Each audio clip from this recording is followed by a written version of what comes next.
నమస్తే అండి. ఈ కార్ వచ్చేసి Ford EcoSport Titan plus variant అండి. 2016 మోడల్, ఫస్ట్ ఉన్నారు. కేవలం 61 కిలోమీటర్ మాత్రమే తిరిగింది. జెన్యూన్ రీడింగ్ అండి. ఈ కార్ని నేను Andhra Pradesh state, East Godavari district Varun Tej అన్నయ్యకైతే 3,72,200 అయితే ఇప్పించడం జరిగిందండి. మన కమిషన్ వేరు, కంటైనర్ ఛార్జెస్ వేరు. ఇది డీలర్ కార్ కాదండి, డైరెక్ట్ ఓనర్ కారు. ఓనర్ దగ్గర నుంచే ఇప్పించడం అయితే జరిగింది. కేవలం 61 కిలోమీటర్ మాత్రమే తిరిగింది. జెన్యూన్ రీడింగ్ అండి.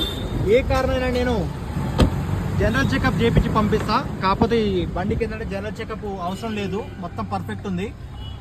అందుకోసం అనేది ఎల్ఈడి లైట్స్ అయితే వేయించి పంపించడం అయితే జరుగుతుందండి. ఒక 1600 బడ్జెట్లో. కంటైనర్ డ్రైవర్ వచ్చిండు. 17వ తారీఖు మే నెల, దాదాపు సమయం 8:30 అవుతుంది. ఈరోజు అయితే ఢిల్లీ నుంచి బయలుదేరడం జరుగుతుంది. ఇక్కడ నుంచి గుర్గాంకి వెళ్ళి అక్కడి నుంచి కంటైనర్ ద్వారా హైదరాబాద్కి అయితే వస్తుందండి. మెడ్చల్ డెలివరీ అయితే తీసుకోవడం జరుగుతుంది అన్నవాళ్ళు. ఓకే అండి, thank you for watching genuine cars. Channel subscribe చేసుకోండి.